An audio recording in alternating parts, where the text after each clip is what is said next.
Oh yeah, that looks nice. Okay.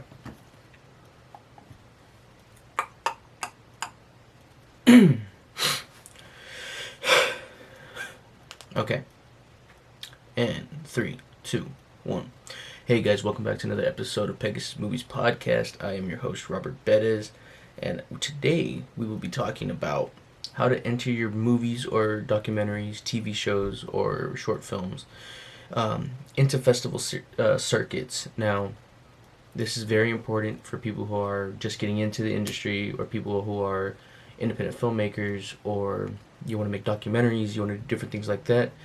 This is the pretty much the only way, other than just trying to get traction off of social media, to do it. Okay, so you want to enter into a thing called the Film Freeway.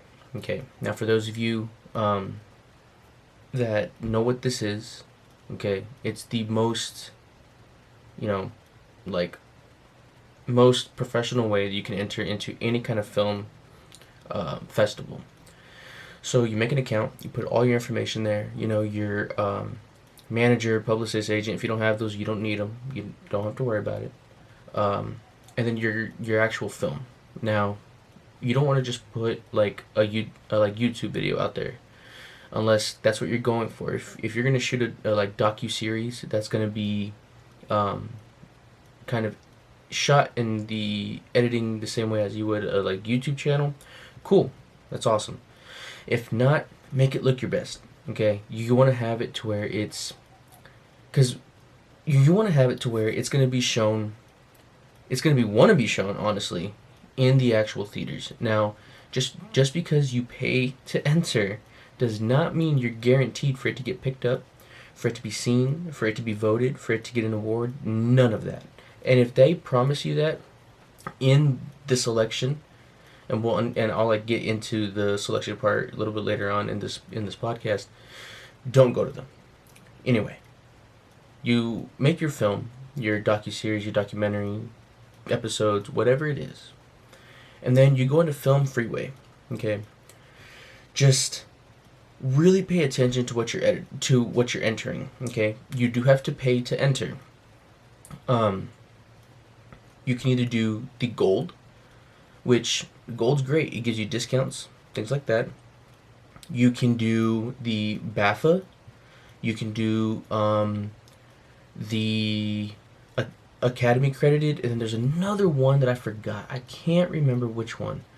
I only stick to the ones that are known. Okay, I only stick to the ones that are Academy credited or BAFTA accredited, which is the the like British awards. It's like Europe style, everybody overseas, things like that. You'll find a lot of that over there.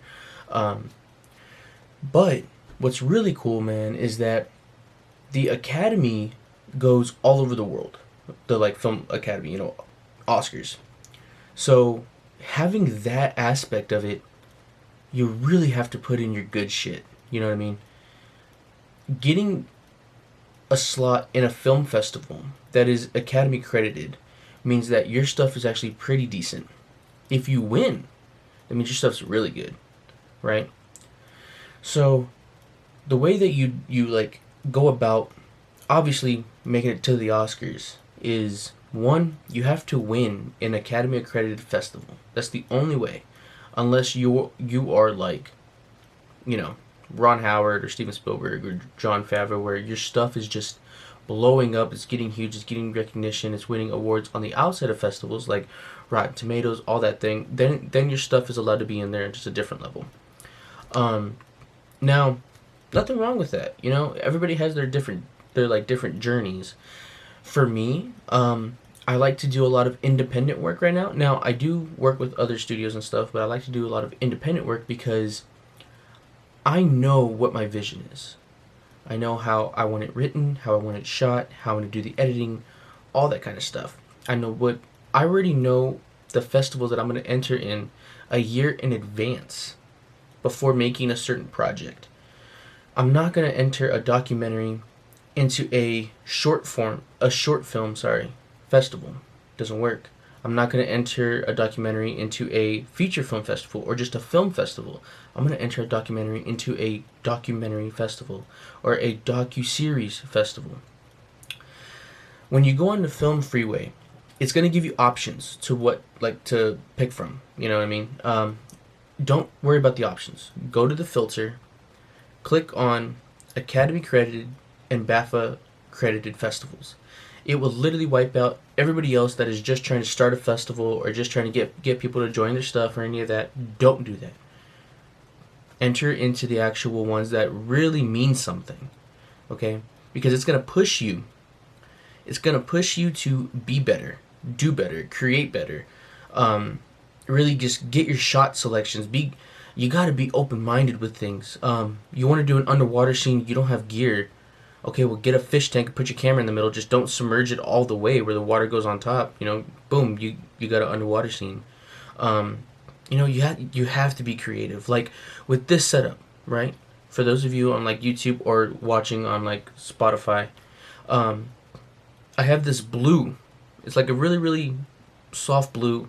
I got this light red and this dark red, but behind me, right? What you don't see, and I'll make a video on my actual YouTube channel on behind the scenes of filming this, is in front of me here is a laptop with a desk full of shit, right? Knobs, everything to get this audio going. What you here, I have a huge, what are they? I can't find it right now, but I have a huge GVM light, right? I have this blue, as you can see that? See that difference? I have it high. But I have a diffuser in front of it to make it look like it's a softbox. Literally, it's just hanging from my ceiling with like a thumbtack and some fishing line, and it's taped to the bottom of this thing. Back here, it's two different wands with the same red, just at different levels of like intensity. Because this is high, this is like a low red bouncing off of this white. As where back here, it's more of a darker grayish blue, so it gives it that different like feel. But it works because back here it has all my equipment. Here it's notes and like projects, so it works. So you have to be creative with how you do things. Now, the Film Freeway community will definitely help you. I'm gonna give you some golden advice that I was given when I was just getting into the industry. Never make a short film that you know for sure is gonna fail, right? Maybe it's an idea. Make it, don't put it out. Your image is everything, and your first stuff has to be your good stuff, but not your best stuff. You want it to be where they're asking you, this is great, but what's your first stuff? And when you say this is my first stuff, they're gonna go, perfect. I want to work with you, because that means that this was good and this is your first stuff. Well, let's see what happens when you're in a room of writers, a room of creators. It's pretty good, you know. I always say it when I made Stratum. People ask me, "What was your first stuff? Let me see your first stuff." That is my first stuff. That means that I'm just gonna grow from there. And if you don't grow, well, then obviously filmmaking isn't for you. If you're just stuck in a certain, mindset, there's only so many times you can use the same camera pull or pan or fade out or fade in or drone shot. There's only so much. You have to be creative with everything. So make sure your stuff is good. Never sacrifice your story to fit a short film's timeline. Okay? If you have a 30-minute short film, keep it 30 minutes. Okay? But if you can get a movie out in 10 to 12 minutes, a short film, then you have a higher chance of it getting picked up and put it into a festival than anybody else. Why? Because they want to fill your seats. Would they rather have a 30-minute film or 3 10-minute films? The more films, the more people in the seats, the more money they make. Now, that's not to say that you can't make a short film in three different category in three different sections that will equal 30 minutes, but they all have a storyline. It's all there. You're just submitting it in three different ways at 10 minutes apiece, which is still 30 minutes, but it still meets their 10-minute mark. But maybe your shit is that good to where they're like, man, this movie was great. I don't care if it's 30 minutes. People are going to want to see this. Print the poster, put them on it, let them know. Make sure you look up the festivals you want to enter in, before you film anything. There's rules. When I entered my film stratum into the film festivals, I had to submit things that were done the year prior. It couldn't have been months, it couldn't have been weeks. Your project had to be submitted before a certain time, and you can't touch it after that. You can't ask, oh, let me go change this, let me do that, I have alternate ending. No. None of that. It has to be set in like stone. You're done. This is how I want it. So make sure that your shit is top notch. Make sure that your script is good. Make sure it's not anybody else's story. Make sure that you have no copyright issues. You want to go into this thing where it is smooth sailing. Now, I say that, but I'm very blessed to have the resources that I have. Some people have to pay for music. Some people have to find free royalty music on YouTube, stuff like that, for their films, and then just match the scenes. I don't. My little brother's a professional musician. We have a studio, everything. I go in after I'm done editing the movie, and he scores it for me. And so I'm very blessed with that. I'm very honored. Now, if you have a script, right, and you want to get a scene, but you only have this amount of music, right? Then, they say in the industry, and I'm pausing because I want to get this perfectly clear. Silence goes a long way. That's why the first movies ever were silent films. Silent movies are great. When I made Stratum, I didn't have audio. I didn't have money for audio. There was no boom mic. There was nothing. So I took how they would shoot a silent film, right? And I made it black and white. That way it matched. That way it felt like it was supposed to be a silent film, because it technically was. Then me and my brother took the script. We went to the studio, and he voiceovered pretty much the like dialogue for each scene, because it was supposed to be as if he was talking in his head. That's how we did it without the audio. I had $500 for this project. I shot it with a couple Canon cameras.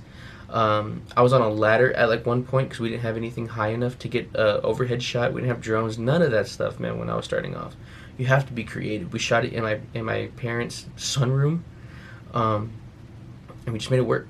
It was me and him. You can make it work too. Be creative. Be so creative. If you want to get a binocular scene with your camera, take a sheet, get 2 cups, put them together, cut out the holes, and place it in front of the lens, and it's gonna make it look like it's like someone's looking through the actual binoculars. It's that easy, guys. It's that easy. Anyway, never jeopardize your story. Meet your timelines. Okay, you want to make sure it looks good. Lighting is key, guys. If y'all want to know what the actual like proper things to have when you're making a film, go to my YouTube channel. I'm gonna make one, and it's gonna be I'm gonna show you everything that you need. But what you want to do is you want to shoot the golden 3 rule, which is a wide, a medium, and a close-up. Anything after that, bonus shots. It's great. But when you're shooting independent, you're on a time crunch. You have a certain amount of light you have to work with. You have a certain amount of money. All this, you want to get your shots really, really good. So, go to Film Freeway. Look at the festivals you want to enter to. The really good ones, obviously, is the Sundance, South by Southwest, the TIFF in Canada. You have the SIFT in Canada, the Paris you have the Tokyo, you have the German, you have the what else? The Romanian. You have the Dubai now, the Dubai Film Festival. I cannot wait to enter to. I'm so excited for that. You have all these huge film festivals. Don't forget, everybody goes to California, which yes, it's great. Put it in there. But you also have Atlanta. You have Florida. You have New York. All of those people, they're there for a reason, and those festivals are just as important. This year, I'm going to enter probably 7 film festivals, and it's going to be a pretty penny, man. I'm going to spend probably about $1,000 entering everything into film festivals. I think the Sundance alone is like $300, but you win, it helps you get to the Oscars. I wanted to come on here and show you, or just actually tell you, for those of you that are just listening, how to submit. Okay, so let's just break it down. Filmfreeway.com. Make an account. Look at the festivals you want to look at, the ones you want to enter to. Figure out your budget, how much you can work with. If you only have room for one festival, make sure it's a good festival that will give you an award plus a prize. Now, you can also get the Imdb Awards, which means it'll give you a credit on your Imdb account. That's the most important thing you can have. Tomorrow's episode, we will actually be talking about that. We'll be talking about the IMDb and how to get one, as well as what it does for you. So if you want to tune into that one, now those are really good credits, because it's going to help you get in touch with agents, publicists, managers, studios, all that stuff. Figure out what you like. Make your script and your story off of that. Figure out your deadline, figure out your rules, figure out your budget, your characters, your actors, all that stuff. Make sure it's set. Go in there, make your film, and go make history, guys. It's supposed to be fun. It's not about to be like, we gotta do this, I wanna win. No, have fun with it. Because 99% of the time, you're not gonna win your first film festival. I was blessed enough to get as far as I did with my first film. But now, my second film needs to be 20 times better, 100 times better, 1,000 times better. Why? Because now people are looking at me. So just make sure you're having fun with it, and make sure that your story gets told in that timeline. Because no matter what, the story cannot be jeopardized, because it won't make sense. If y'all have any questions, for those of you on YouTube, just drop them in the comments below. For those of you on Spotify, message me on all my social media at Pegasus Movies, and I can answer any questions, or just my email at pegasusmovies@gmail.com. For those of you that can see, I'm wearing my new Pegasus merch. Just to do a quick plug here, we got t-shirts, everything about to come out. So if y'all want to get on the emailing list, I'll drop you. The first 50 people get a free gift, as well as a discount code. 100% cotton, feels great. It's actually in the material. It's not an